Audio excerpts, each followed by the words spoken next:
You go in and they announce the 3 shamans. They've flown in the 3 best shamans in Peru, basically, from different camps, different parts of the jungle. One is local to where they're at. So it's like a battle of the DJs. It is, exactly. And you choose which one you want to work with. So they announce the first one, a long lineage of what he's done. And he kind of integrates some of the Christian saints with some of the ayahuasca work, works with the masculine aspects, has a big bio of all he's accomplished.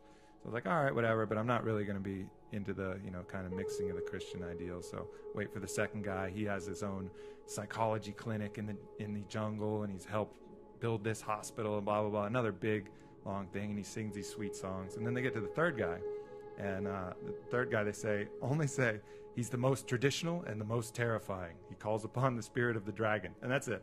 That's all I said. And I was like, that's my guy. That's my guy. That's the one. That's all they said about him? That's all they said about him. See, less is more, people. Yeah. It's the Clint Eastwood approach to shamanism. Yeah, exactly. So okay, so is this the first night that you get there? It's the first night. So they got you right into it. Right into it. Wow. Okay, so day one. Day you one. pull up in a canoe. What time do you actually get to the camp? Is it noon? About 3:30. 3:30 in the afternoon. Yeah. Do you eat first or no eating? Yeah, we ate right then at 3:30, but then that's it. No dinner. Right. Because the ceremony starts at 8:30. Okay, so they recommend 5 hours. That's it to purge your system. Yeah. I thought it was like they will ask for 12. This one they didn't, but the food that they're serving is like jungle food. It's like light, it's clean, it's all grown out there. They What have are their you own eating? Like, gardens. what kind of food? There's a lot of vegetables, a lot of quinoa. They had some, like fresh free-range chicken and a lot of tilapia type of fish, things like that. Like really kind of light. And they're catching everything food. themselves. Yeah. Wow. So, you eat, you sit around and just wait for the party to begin? I got to know my roommate and kind of wait for it, and then they talk about it a little bit, and then you have a few minutes to kind of gather yourself. Okay, so they sit you down, and how do they determine the dosage? Well, it's an eyeball test from the shaman. So we walk in. I have by far the fewest people with our group because people were scared of the dragon and they didn't want to go. So I had 10 people. So we go into a small hut in the secluded part of the jungle. So a long walk. My fearless compatriots were kind of laughing and joking around, and I felt confident, but I was very calm. I knew I was going into some pretty intense work, So we get in there, and then they do some of the opening ceremony, and we all have a puke bucket kind of near us because most people purge during this process. It's part of the healing process. And then he calls us up one by one, kind of looks at you, assesses, and then pours the ayahuasca in like a polished coconut husk, and you drink, and it is thick and bitter and just tastes like earth and like dirt? And fire. Like it's tough. I mean, it's tough to go down. I mean, it's very thick and did very everyone bitter. drink it? Did anybody? Everyone did. And once you're in the ceremony, you got to drink. No observers, no peeping toms on the action there. Does the shaman get in as well? He does. But he drinks kind of steadily throughout the thing. He doesn't. He's kind of always drinking and always, because that's how he creates his world that he's doing. So by creating his world, he's not just concocting the formula. He's also beating a drum and blowing tobacco smoke. And what is he doing? Yeah. So what 30 minutes, it was just silence in there. And then he starts what's called his Icaros. And the Icaros are his songs. And the songs that, was taught to him by his grandfather, who, they trace it back grandfather to father. His tools are, he has his breath, which he uses more than anything. And then he has a kind of a branch with a bunch of leaves that he uses as sort of like a rattle.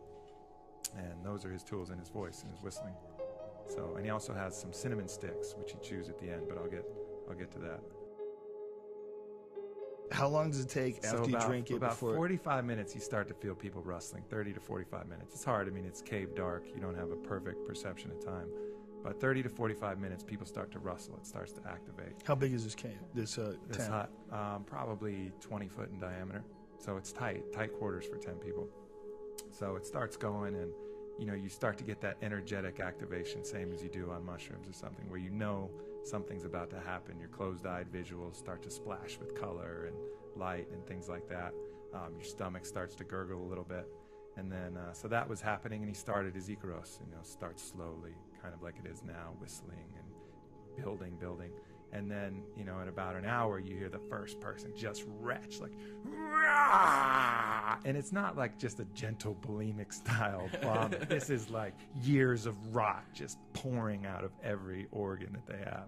And they're half yelling, half puking when they do it. I mean, it's like, ah! So it's not just the medicine coming up.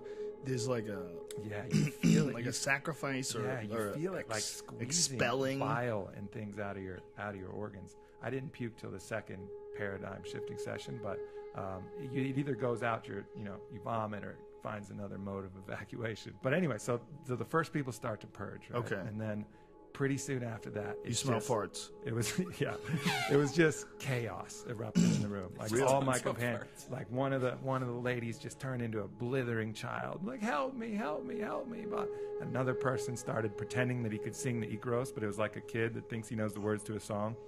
She was like 2 beats off, and it was awful. And then like another lady completely lost her internal monologue, and this culminated throughout the night in her finally saying, I can't tell if I shit my pants or if I didn't shit my pants, like over and over again. And I was like, oh my God. I mean, this is, so people who weren't ready cracked, bad. I mean, that's not the experience you're supposed to get. You're supposed to keep it to yourself. That part was rough in this first session. And then, right as I'm starting to get some serious visions, lady next to me, and I like shuddered, and she puked all over my socks. So I've been pitch black, and I'm peeling off the wet, chunky wool from my feet and put them inside and just curl back up on my mat. No way to clean it. It's fucking pitch black. You're in the middle of ceremony, starting to trip balls. So that was the start of it. And it was kind of signatory for the way the rest of the night went, because it was intense and dark. And what started happening is snakes started coming in through the jungle. I had visions of snakes, and they would look at me and then immediately start savagely like going inside my body and like eating my organs, eating my throat, like going down my throat and eating their way out and like exploding through my body. And I know enough from psychedelic experiences to just witness and allow and just let it happen, because if you try and fight it, you're fucked. You're fucked. You can't. They were more like, they were a bit ephemeral. They would change too much in color. And the way that they would come was not necessarily slithering on the ground. They were coming from the air. They all had top hats on. And what did they look like? Snakes. What did they look like? A lot of them were kind of white. They looked actually more like boas or like anacondas, not as much like domestic snakes that we'd find out here. But they had that kind of jungle pattern. But they would, the colors were off. They were either too colorful or they're white. They weren't like jungle colors, but they were that shape and that size of these things. So that was going on. And then after I got used to that, then it switched, and I kept sliding down these vines of thorns that were just ripping me up to pieces again. All of these images were just total destruction of the flesh. And are you feeling anything while this is happening? No, you're kind of a passive observer of your body. So are you seeing it in a third person? Are you outside of your body? Yeah, about 2 feet outside of your body as you're watching this happen to you. So you're like looking down on it? Yeah, kind of like, up here on your shoulder a bit. And just destruction. And I was, I remember thinking to myself, because I was naked when this was happening. I was like, why did I have to be naked in this thing? But that's just the way it was. It was just me, naked, flesh just getting torn, sliding down his line. And what are you seeing? Are you seeing blood and injuries? And yeah, you do. You see it all. I mean, just liquid pouring out of your body. It's just complete destruction of the physical form. And then from there, insects would burrow into my body and explode, and spiders and things would go. And really, that was not so bad, actually. That was kind of the good part. But what ayahuasca will do is it will find your own weaknesses and then use them to fuck with you. It's like when you're at the final level of a video game, and it's like, no, you must fight yourself. Like that's what it felt like. So it started preying on my own fears, and I heard a voice telling me exactly what I was scared of, which is, some illness. My family's had some lymphoma issues or something like that. So it basically said, you're going to die of cancer. Say your goodbyes. You're fucking done. You got it now. It's bad. And it was telling me that. And that actually started to shake me a little bit, because I've never had it work against me in that kind of magnitude. I've had visions of things before that were dark, and I always worked through, and it, I ended up feeling good. But that was a more challenging experience. And then at a certain point, I had to just apply the same philosophy and say, you know what? If this is the end, I'm going to have a fucking hell of a 6 months, and I'm going to do everything I can and enjoy my life. And then boom, that ended. And then finally at that point, I was able to get a sense of peace, and I felt myself getting sucked back down into the earth, kind of like in the only thing I can describe is that movie Avatar, you know, when the little fibers grow up around the body and it like connects it back down to the earth. I felt this deep relaxation, just like right back down into the earth. And then you know, that was kind of the end. That was the climax of this first experience for me. Did you get a sense that it was a purposeful trip? That the reason absolutely. why it takes you on this destruction of your body and the snakes and everything like that, is it supposed to scare the fuck out of you, to break you down? It's supposed to, it's a death rebirth motif, really is what it is. And, you know, that was the idea of the medicine of the night. Each night the medicine had a theme. And the first night it was anaconda medicine, snake medicine, which is shedding your skin in one piece. So like a snake does, a snake sheds its skin all in one piece. This was about shedding everything that you don't need, your fears, your weaknesses, all of that. And that's why you explore it. And I think part of the intent of what the shaman was doing, which meanwhile, by the way, his ikaros were growing in intensity, and it was like the room was swirling. So yeah, so that, you know, that first experience. So after he comes by, the shaman comes by, he asks me, you know, ¿Cómo estás? I say, you know, I managed to muster something like bien muerto. I told him I was dead, good and dead. And he just laughed and kind of, that was, I think, when we, you know, he started to kind of give me a little bit of respect, because the rest of the room was just crushed, you know, but I was crushed too, but at least, you know, I was able to sit up and kind of deal with it a little bit. So he brings me over to where he's at, and he starts chewing up some cinnamon, and it's the final closing ceremony, the cleansing ritual. And he has me open the back of my shirt, and he goes shoo, with the cinnamon. And the instant he did that, it was like I was on a bungee cord, and this is 6 hours after I'd taken it.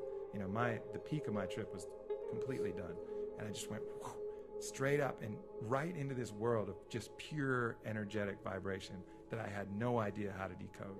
It was something completely foreign to anything I've ever seen. What did he do with the cinnamon? So he chews it up. He's like cinnamon sticks, dried cinnamon. Right. And then he blows his breath. He goes shoo, and forms like a little sonic missile thing. And he points it at different parts of your, like the back of your neck, the top of your head. So he did it 4 times. And each time he did it, I had like 10 seconds swimming in this world that just I had no possible chance to decode. And it was unbelievable. I was like, what the hell is this? Where am I? You know, how do I understand it? What does it mean? You know, like the YouTube video. But it was wild on that closing part of the ceremony. So what did it, I mean, you can't decode it. Can you describe it? It was like a geometrical city of light and vibration, you know, but it was like looking at, imagine if you didn't know anything about computer code and you looked at the matrix, right? Mm-hmm. And all you saw were ones and zeros. Right now we know, oh, that's computer code, it's source code. It was like that kind of information was coming to me, but I just, you know, well, that sounds like the DMT trip. Yeah. So you have a flash. You have a DMT flash. Yeah. So like deep into another. And he's blowing cinnamon on you, and that's what causes that? Yeah, I don't know if the cinnamon's just to make his breath pleasant and it's his intent, or whether it actually has some part of it. You know, whatever he did in that closing part of it, I felt like it opened a breach in something else, a different place. For 10 seconds. For 10 seconds, then sucked back. As soon as that was over, I was right back. You know, it wouldn't last. Okay, so this is day one. Day one. So then, do you get up in the morning? Do you go to bed? Go to bed. Do you wash off to puke? Or yeah. So I went, you know, took care of everything in the dark of my hut. In the dark. Yeah, cold and dark. Yeah. There's no light at all. No light at all. No candles. No, nothing? we were using our phones and flashlights and. Do you have a charger for your phone? 3 hours a day. You can charge it for 3 hours a day. Yeah. So you're using your phone. But you don't get any service, so it's just a flashlight. Little flashlight. It's an expensive iPhone flashlight. All right, so you wash yourself off. Yeah, crash out. And can you sleep? I did. Yeah. Are you fucking freaking out while you're sleeping, or you slept good? I felt pretty good. You know, after that final thing where I was able to relax and felt sucked back into the earth, I felt good. You know, I felt like I'd learned the de-importance of the physical realm. You know, I mean, now the next day destroyed. at breakfast, do people apologize for throwing up on each other? Yeah, some people were still pretty shook. Like the people in my group were pretty shook. A lot of them didn't go back. Some of them didn't do it again the whole trip. Really? Yeah. I mean, they fought it. They fought the whole time. And if you fight the whole time, you never release from it. You know, you don't work through it. It's like you get brought to the heat of the battle, and then you just ignore it and shut your eyes and it goes away, but it sticks with you. And that's one thing that, you know, a caution for doing any kind of psychedelic work is you Did your mom enjoy it? Gotta work through it. So for her, it was she just had very repetitive visions. You know, I was surprised that it didn't take her deeper, but she was working with some of the lighter doses and the lighter shamans. And they could tell that the way that they dose you is pretty smart usually. They try and dose you to what they think you can handle. So, but she was great. I talked to them about smoking DMT as well, and I'll get to that when I kind of have to set up kind of the paradigm first, and then I'll tell you what they said about smoking DMT versus taking ayahuasca. So did you go right back in the second day? Second day, no. Second day, I just rested, wrote in my journal, made sure to kind of digest what I'd gone through. It's very energetically taxing, but I felt fucking great. Like I felt reborn, like energetic. I slept 5 hours and I was just pumped. Like I got a good workout in, and I felt more alive than I have been in a long time. It was rad. Like I felt my body felt great, my mind felt great, my spirit felt great. I felt like I learned some valuable lessons about, you know, the importance of the physical realm. And I feel like I conquered some deep fears about cancer and shit that was going on. Like it was it. Like I'm not worried about that anymore. Like it took me there to overcome it. And, you know, really that first night for me was, you know, I call it my death. It was like the old parts of me that night died. You know, anything weak was killed off by the ayahuasca. So that's the second session. I go up to them. This is the third day. Slightly more comfortable room. The people who from the first session, a lot of them ducked out, you know, but there was new people who like wanted a strong experience. So his legend started to spread in the camp. So we had a few more people, probably 15. And I went up to him beforehand and I said, you know, maestro, I said, medicina fuerte, like emphasize fuerte, like I wanted a strong dose. And he looks at me and he smiled and he remembered that I handled the last one pretty well. So when it was my turn to go up, he fills the cup to the brim, like to the brim. And, you know, I look at it and set my intent. And my intent was to see how far I could go. Like I wanted to go back to that place he showed me at the end of the session. And I wanted to experience joy and happiness and that side of life, the opposite side, and just see where it could take me. And that was really my goal in doing that. And I picked up some tips from some of the other shamans about how to set kind of your own spiritual armor and kind of prevent things from interfering and taking you off your intent. So I was like, I felt well equipped. Drank the full cup, 3 gulps, pretty brutal again. And then it starts. And it starts, you know, kind of similarly as usual. You know, an hour in, visions, things that I remember, you know, kind of like most psychedelic trips are like, I got to remember that. That's a good lesson, you know, take little gems from the visions you see, things like that. At some point, some eels came out of the water and they started coming after me, and it was much like the snakes. And I looked at the eels and I, you know, was able to kind of mentally stop them with the armor, which was a trick, you know, opening your Viracocha, it's called. And I was like, sweet, they stopped. And I was like, what's up, eels? Like, this is not the day for killing me. And I just told them that. And they like looked at me and they're like, yeah, okay, I'll believe you. And just bounced. And I was like, sweet, like I'm not going to die today. Like, that's awesome. So they leave, and what does it leave you with? So then, where are you? Yeah. So then from there, things got, that's when things got started to get crazy. Like immediately the sensation of my head just peeling off the top of my head happens. And Joe, I've been in fucking a lot of situations and done some shit. Nothing could compare to how this felt. It felt like every cell and neuron in my brain was completely synced in perfect alignment and glowing radioactive, and I had no top of my head on. It was like, wow. I mean, it was unreal, as foreign to me as any sensation. And it was a physical sensation. It wasn't a mental sensation. I could physically feel my brain like alive from my brain stem all the way to the frontal lobe. Like every part of it was full. And I was like, whoa, shit, like something's happening here. Like this is new. Like this is a new ball game right And now. what happened from then? So from then, right after that happened, you know, I started to feel really fucking good, like really good.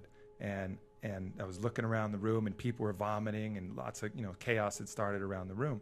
But I felt it all as like a kind of like just a cleanse, you know, like I had a different perspective on it. So each one would bring me more like happiness until finally it reached this ecstatic state, which was about 10 minutes of just pure, straight ecstasy. Like every cell of my body felt better than it ever had before. It was like the exact reason why we were given physical forms was to experience some kind of pleasure like this. The only thing I compare it to, and every time I make this analogy, people ask if I nutted my pants, which I didn't, but it felt like that moment of orgasm stretched for like 5 minutes, 10 minutes. Like I didn't know whether to yell. It was like so crazy, intensely, bodily good to feel that.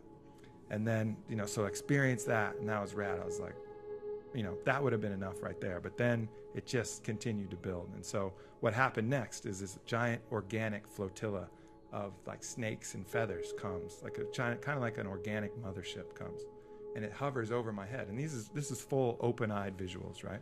How big is this? Oh man, it was probably 30 yards, 40 yards big. 30 yards? Yeah, it was big. It was a massive. And it's feathers and snakes? Feathers and snakes, and it's living. It's like a living mothership, right? And it starts sucking black smoke out of my body, and I see it coming out. And I was like, oh, well, I guess I didn't need that. I was like, okay, take it. You know, like, cool. And it didn't have any physical sensation, but I could see it like coming out of my body. It came out of my throat, came out of my head, came out of, you know, different parts. I guess you could correspond them to the chakras where they were coming out, but just peeling out of my body. I was like, whoa, that's pretty cool. And then it just floats off when the smoke started to die off. And then right on its heels, another mothership comes. And this mothership is metallic, and it has all kinds of crazy cryptic writing on it, like Stargate, SGI type of writing. That's the only thing I can compare. And your eyes are open when you're seeing this? Yeah, fully. And how does it look? Real? Can you see through it? Does it look like an illusion? No, you can't see through it.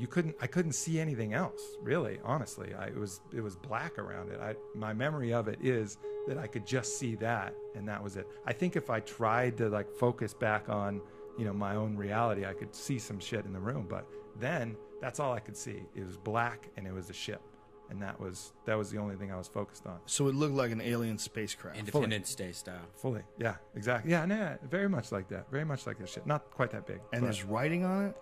Something. It wasn't just smooth, you know what I mean? It wasn't like a smooth thing. It was either writing or a very cool design. I don't know. I mean, I had no hope to read it or anything. But so then it starts shooting this light at me. And this was one of the craziest things. Like as soon as the light comes, I like lift my head up like this and open like put my tongue on the roof of my mouth, and the light starts coming in underneath my tongue. And I don't know why I did that. I have no fucking clue why I did that, but I did it, and that's what I needed to do. And I was just started doing it. And I was like breathing in this light. It was like I was getting uploaded some kind of information. Again, no physical sensation, but I'm just, you know, just breathing in this white light that's being uploaded into me. And then I was like, whoa, this is fucking crazy, you know. And I couldn't believe that I knew that was what I was supposed to do, but I just did it. And then the light stops, boom, retracts, ship goes away. And then at that point, everything just blew out. Like I saw the room again, and then the room just goes, poof, blows out into infinity, and just complete infinity around me. Now there's a couple things in infinity. There's the shaman who's like jutted out on a precipice, who's going pretty hard with his Icaros now. And then there's like some terraformer. Like, what does it sound like? Oh man, if you listen to his video, he sings it a little bit, but I wish I could get you some. But it's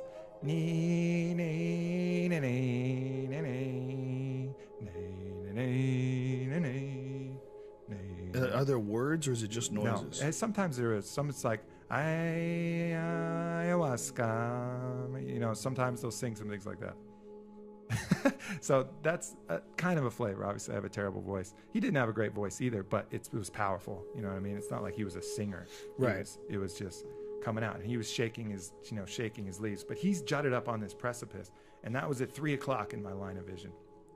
9:00, there's some kind of terraforma and kind of universal stars, but it was like boom, like everything else was completely gone. Everything else I could see kind of vague outlines in white light. You just got a software update. Yeah, for sure. But this is another crazy factor. I would turn my head to the left, turn my head 90 degrees, and still the shaman's at 3:00, the terraforma's at 9:00. It did not matter which way I turned my head. I could lie down, I could go left, I could go right.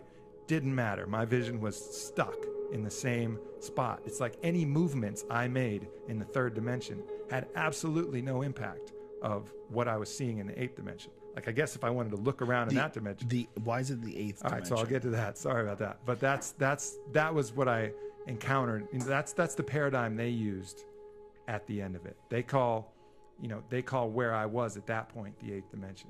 And the reason why is that's the penultimate dimension. That's the last one before the ninth, which is oneness with all creation, which is just, unification with all life, all creation that ever was, that ever will be, pure solidarity with God, with the universe, whatever you want. Is that supposed to be what you're hitting when he blows the cinnamon smoke on you? No. So that was actually the seventh dimension is what they were going. But to go back to where I was there, I'll explain the paradigm as they see it. They give you a map of each dimension?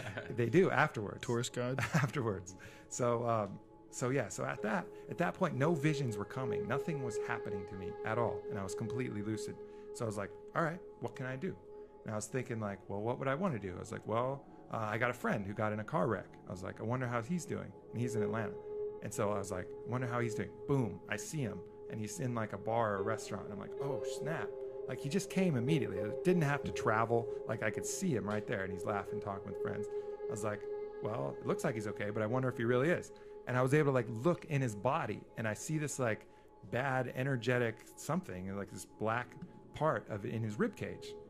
And I was like, oh, that's no good. And I was like, I wonder if I can get rid of that. And I was like, and I like focused on pushing like the golden light into his body. And I was like, shoo, fills his body and pushes this little missile out of his ribs. And I was like, oh shit. Like, I don't know if that actually helped him, but that was pretty rad that I was able to do it. I didn't know. Did you ever call him up afterwards? I couldn't call. There's no cell phone. Well, but I talked to him later. Yeah, I talked to him later. He doesn't remember like the exact moment, but he said right around then, yeah, he started feeling way better. So what was wrong with him before that? I just, he had a bad impact. Got T-boned with some lady coming off the freeway. Hit the steering wheel. Hit his head. So he felt better out of nowhere. Did you ask him, "Hey man, have you ever been in a bar and then all of a sudden you feel better?" Or did you say, "Hey, I did some freaky voodoo on you"? Did you put the power of suggestion in his mind? I mean, sadly, the next time I talked to him, I was fucking hammered. So I think we just got right into it. It wasn't like You got to dance around that one. I know. To find out the real evidence. I know. So next time I'll do that. But he just breezed into town. And I was like, yo, I'm just back from Peru. But anyway, so I didn't get the proper scientific explanation, but some loose correlation with how it worked. Okay. But more concrete, evidence on myself. I was like, all right, well, if I could do that to him, what about myself? And I started scanning my body with my hands and my mind, and it was like a car mechanic looking at the car. Like, I was completely detached from it. I was like, oh, that's pretty good. Like, I did a pretty good job here. Like, that's not bad. Like, this vessel's pretty good. And I was just giving it like a 10-point inspection. And, my glands that have always been swollen, I was like, there's something not quite right there. So I like went and I like physically like started pulling out of my glands. I was like, well, maybe I can pull what's bad out of there. And I felt like I did. And I felt like it stuck to my fingers. And I'm like shaking my fingers like, get it off. I didn't know how to get it off. So I like shake it and some of it falls off. And then I put it in the ground and some of it like drips off. And then I was like, oh, it's still not working. So I had a water then and I poured it on my fingers and that seemed to work. Who knows about that. But since then, I haven't gotten like my glands have not been swollen at all. And I've gotten like Epstein-Barr virus that always like has them a little bit swollen, but not even a bit since then. But the next thing I did was I looked at my business and very lucidly looked at all of my marketing channels and different things. Thought about Alpha Brain, thought about the different things, thought about, very, very conservative Republican type thinking about my life and my business. And I saw some channels that I was working hard to produce, and I was like, there's no resources there. And I could physically visualize, where there was pools and these tubes that were feeding like a giant machine. I was like, well, I'm trying to build this tube to this pool of resources, but there's nothing there. Like, I got to cut that one off. I was like, this one is good, but it's blocked. I got to change that, change the marketing, change something on that. So, or, think about this formula or that. And I could visualize it perfectly. And, that's cool. Right now, business is going great. Yeah. So the way that the shamans continued explaining, fifth dimension is the dream state. You access that sleeping, and you also access that on a general level in psychedelic experiences. Sixth dimension is the realm, is the spirit realm, and the kind of the master of that realm is the Earth Mother, is nature itself. So the snakes that came, the eels that came. That's the fifth dimension? That's the sixth. Sixth. That's the sixth. And we're what are we in? We're in the third and fourth. Time third operates. And fourth. Yeah, third What's is the the physical. Just time, linear time. And the fifth is? The dream state. The dream state. Dream state. The collective unconsciousness of all humankind is the fifth. And that's why when you dream, you can access things outside of yourself. Think of things that you wouldn't have thought of, because if somebody else had ever thought of it, you can access that in the fifth dimension, the dream state, outside of time. So then the sixth is, that's the spirit realm. That's where, if you're going to communicate with any of these totem animals or guides or anything, and they actually say when you smoke DMT, you get kind of dropped directly right in the sixth dimension. And there's beings in there that you see, and it's very common report from people smoking DMT that you see beings. And it's because you get rocket shipped directly into the sixth dimension, where you're going to encounter these different beings that exist in that dimension. But the overlord of that kind of dimension is Mother Earth. So a lot of the things you see are kind of animalistic based, especially for the people in the jungle. Maybe there's different paradigms of that. But then the seventh dimension, beyond that, is the realm of energy, energetic vibration, and large entities. And that's where they say the ships came from, for me, was the seventh dimension. And the purpose of the ships was to prepare me for travel to the eighth dimension, which is the realm of pure potentiality, they call it, where you can really affect change on all the dimensions before, including the third and the fourth, affect change in the physical body, basically see things in your life, have a completely different perspective outside of time. And that's the eighth dimension, kind of the final dimension that you can arrive. So, they explained this all after I went through, and then said, okay, this is where you were here, this is where you were here. And, based on my experience, it might all sound crazy, but it's a paradigm that seems to work for me, because I lived it, and I was there, and I did it. And I saw, I've seen the physical benefits of what happened when I got to the eighth dimension. It wasn't like I just got there and no good stuff happened. I mean, my business, the decisions I made, I've been huge. Things are going really well. My health is great. My buddy's good, but who knows? It wasn't very scientific. I'm not going to put that one up in the win column. So what did they say about smoking DMT? What did they say? Well, they said that's just kind of a rocket ship that plants you right in that sixth dimension. But only the sixth dimension. Never the seventh or the eighth? They say mostly not, because it's too short of an experience. You can't really, you have to kind of gather steam through the dimensions or something like that. I see. And the smoking the DMT kind of skips over the fifth, where you usually kind of start getting in these dreams. It's like wham, bam, into the sixth. And that's why they say that there's some disorientation there. A lot of lessons to be learned in wisdom. Anytime you sneak outside of time, which is how they describe it, is sneaking outside of time, you have lessons to learn. But there, once you're there, you have a short window of time, and you're trying to absorb as much as possible. But the forces aren't there to align you to help, kind of push you farther, because that's a process. You have to gain knowledge. Like what happened to me, I had to download something or whatever they said in the seventh to get that farther. Like, just have more steam and energy to get there. And they talk about it as fuel. The problem with the smoking DMT is the fuel runs out. They have enough fuel to get you into orbit, but it's not that extra afterburner that's going to come in and shoot you to Mars after you're outside of the atmosphere. Eventually it's just going to suck you right back in. And so that's what they say the difference is between those. It's interesting, because the intravenous doses of DMT that Strassman did in those studies, those people had 30-minute trips. Mm-hmm. I wonder if that's enough. I wonder if that's takes you to a different place. I didn't get to ask. It's supposed to be a more intense experience when it's experienced, when it's done intravenously. Yeah. It's supposed to be more in depth, and a lot more entities. Yeah. A lot more people being, more of what they would describe that sounds remarkably similar to UFO abduction experiences. Right. That kind of thing. That you're dealing with these physical things in this other place. Yeah. It's a real fucking symptom of our culture that shit's all illegal. That people can come back, and you get so fucked up that you have to change your name, and it's illegal. It's illegal, It's really annoying. It's really annoying that we're in this fucking nanny state, this shitbag, stupid nanny state country. Yeah. Do you find any side effects at all? Like, does your mind wander in places over and over again? Do you have any different night dreams?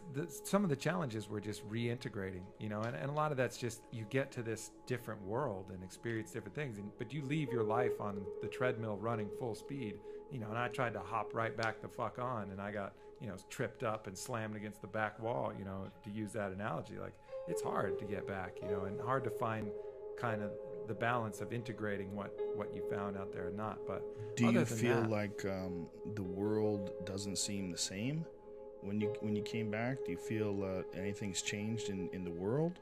No, you know, I feel like, you know, I've changed. The way I look at things has changed. You know, the fact that I view myself now more like a needle piercing a 9-layered onion, you know, and you're consciously aware of the first four layers, you know, that part of the needle, but you're still connected to another 5 layers above you, and you just don't see it. You know, just that very thought alone has changed my life. You know, it's hard to incorporate in everyday things. I mean, I've been focused pretty much solely on launching Alpha Brain and making sure that all goes well, and it's been very focused on that. But in my quiet moments, you know, when I can meditate, I can think back and think, you know, what I want to do next time I go down there, and what lessons I could learn, and how you need an isolation tank, son. I do. That's your next step. I do.